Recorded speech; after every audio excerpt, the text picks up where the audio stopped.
मानव जीवन में एक प्रश्न बार बार उठता है कि हमारे कर्मों का हिसाब कैसे रखा जाता है।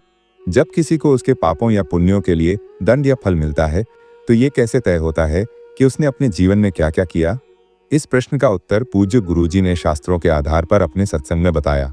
आइए इसे गहराई से समझें।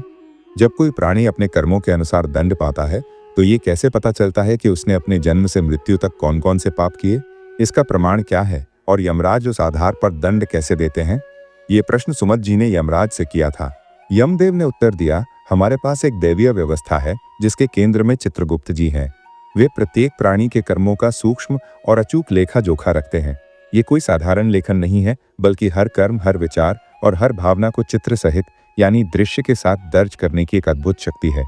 कर्मों के सूक्ष्म लेखक चित्रगुप्त जी का नाम सुनते ही हमारे मन में एक रहस्यमयी और दैवीय छवि उभरती है। वे यमराज के सहायक के रूप में जाने जाते हैं, लेकिन उनकी भूमिका केवल एक लेखक की नहीं है। वे एक ऐसी ईश्वरीय शक्ति हैं जो प्रत्येक प्राणी के कर्मों को न केवल लिखते हैं, बल्कि उनके पीछे छिपी भावनाओं, संकल्पों और इरादों को भी दर्ज करते हैं। ये लेखन इतना सूक्ष्म और व्यापक है कि इसमें कोई त्रुटि या भूल संभव नहीं है। चित्रगुप्त जी का रजिस्टर कोई भौतिक पुस्तक नहीं है, ये हमारे मन के भीतर ही विद्यमान है। चित्रगुप्त जी प्रत्येक प्राणी के मन में ही उनके कर्मों का लेखा रखते हैं। ये मन रूपी चिप है जिसमें हर विचार, हर संकल्प और हर क्रिया दर्ज होती है। ये चिप इतनी शक्तिशाली है कि ये अनंत जन्मों तक के कर्मों को संग्रहित रख सकती है। इस मन रूपी चिप में हर वो क्षण अंकित होता है, जैसे जब हमने कोई कार्य किया, कोई विचार मन में लाया या कोई भावना अनुभव की किसी के भी बारे में, तो ये सब चित्रगुप्त जी के रजिस्टर में दर्ज होता है। उदाहरण के लिए समझिए, यदि कोई व्यक्ति किसी को गाली देता है तो न केवल उसका शब्द दर्ज होता है, बल्कि उस शब्द के पीछे की भावना क्या थी, जैसे क्रोध, जलन या घृणा, ये भी लिखी जाती है। इसी तरह यदि कोई दान करता है तो उस दान का उद्देश्य क्या था, यश की इच्छा, समाज में सम्मान या शुद्ध परमार्थ, ये भी चित्रगुप्त जी के रजिस्टर में स्पष्ट होता है। चित्रगुप्त जी का चित्र सहित लेखन एक दैवीय तकनीक है। चित्रगुप्त जी का लेखन केवल शब्दों तक सीमित नहीं है, वे हर कर्म को एक चित्र यानी एक फिल्म के सीन के रूप में दर्ज करते हैं। ये चित्र इतना जीवंत और विस्तृत होता है कि उसमें उस क्षण की पूरी परिस्थिति, भावना और संदर्भ शामिल होते हैं। उदाहरण से समझे, यदि कोई व्यक्ति मंदिर में दान देता है तो चित्रगुप्त जी ये नहीं देखते कि उसने कितने रुपए दिए, वे ये देखते हैं कि उस दान के पीछे उसका मन कैसा था। क्या वो दान केवल दिखावे के लिए था? क्या वो समाज में अपनी प्रतिष्ठा बढ़ाने के लिए था? या क्या वो सच्चे हृदय से भगवान की भक्ति में किया गया दान था? इस दैवीय तकनीक की एक खासियत यह है कि ये कभी गलत नहीं हो सकती। चित्रगुप्त जी की लेखनी में न कोई त्रुटि होती है, न कोई पक्षपात। वे न रिश्वत लेते हैं, न किसी के प्रभाव में आते हैं। उनकी नजर हर प्राणी के मन पर होती है और वे हर क्षण को निष्पक्ष रूप से दर्ज करते हैं। चित्रगुप्त जी का कार्य कभी रुकता नहीं। वे रात दिन जागते सोते हर पल कर्मों को दर्ज करते रहते हैं। चित्रगुप्त जी को कभी विश्राम नहीं मिलता। जब तुम सो रहे हो तब भी तुम्हारे सपनों में आने वाले विचार, तुम्हारी भावनाएं और तुम्हारा चिंतन उनके रजिस्टर में लिखा जाता है। जैसे यदि कोई व्यक्ति रात में सपने में भी किसी के प्रति क्रोध या लालच का भाव रखता है तो वो भी चित्रगुप्त जी के रजिस्टर में दर्ज हो जाता है। इसी तरह यदि कोई व्यक्ति रात में भगवान का स्मरण करता है या किसी के लिए प्रार्थना करता है तो वो भी पुण्य के रूप में लिखा जाता है। इस प्रकार चित्रगुप्त जी की लेखनी निरंतर चलती रहती है और कोई भी किसी भी क्षण उनकी नजर से बच नहीं सकता। चित्रगुप्त जी की नजर में कर्मों का फल हमारे जीवन का आधार है। हिंदू धर्म में कर्म सिद्धांत एक महत्वपूर्ण सत्य है जो ये बताता है कि हम जो भी करते हैं उसका फल हमें अवश्य मिलता है।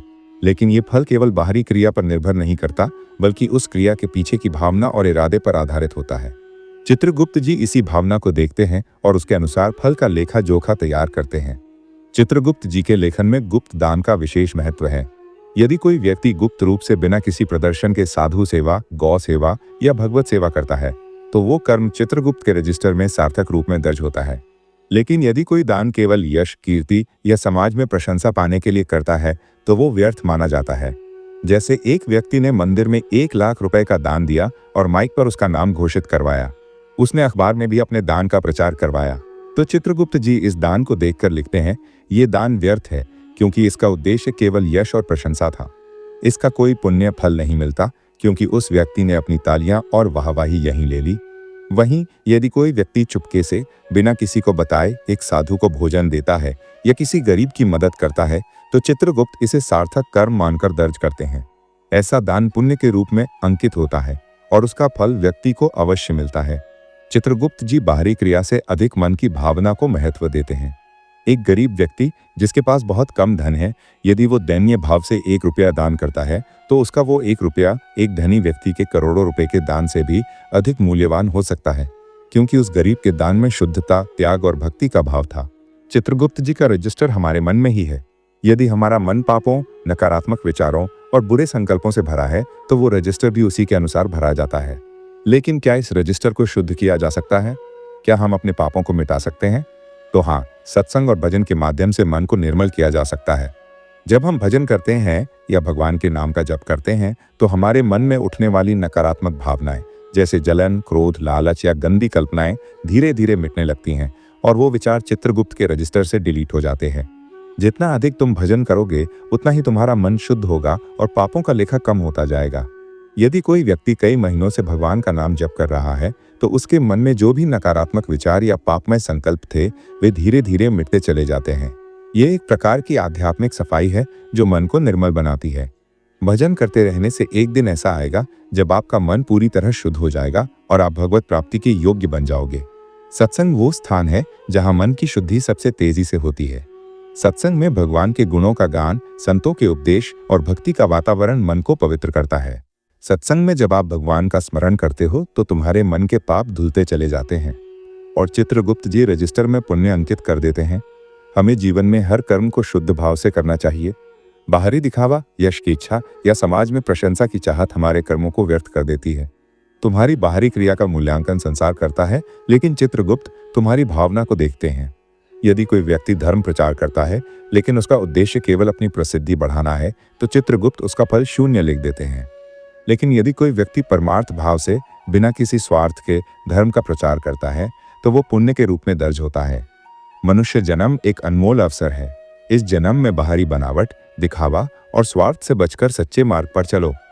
भगवान की भक्ति करो, सत्संग में बैठो और भजन के माध्यम से अपने मन को निर्मल करो। जब तुम्हारा मन शुद्ध हो जाएगा तो चित्रगुप्त का रजिस्टर भी शुद्ध हो जाएगा और तुम भगवत प्राप्ति के योग्य बन जाओगे। चित्रगुप्त जी की दैवीय शक्ति हमारे मन में ही निवास करती है। वे हमारे हर कर्म, विचार और भावना को सूक्ष्म रूप से दर्ज करते हैं। उनका रजिस्टर केवल धर्मराज पढ़ सकते हैं और उसमें कोई त्रुटि या पक्षपात नहीं होता। इसलिए हमें अपने जीवन में सावधानी बरतनी चाहिए। हर कर्म शुद्ध भाव से करना चाहिए ताकि चित्रगुप्त जी के रजिस्टर में पुण्य अंकित हो। सत्संग और भजन इस रजिस्टर को शुद्ध करने का सबसे सरल और प्रभावी साधन है। जब हम भगवत जप करते हैं तो हमारे मन के पाप मिटते हैं और हम भगवत प्राप्ति के करीब पहुंचते हैं। यह जीवन एक अवसर है, इसे व्यर्थ न करें। सच्चाई, भक्ति और परमार्थ के मार्ग पर चलकर अपने मन को निर्मल बनाएं ताकि चित्रगुप्त जी का रजिस्टर पुण्य से भरा हो और आपका ये मानव जीवन सफल हो जाए। हरे कृष्णा।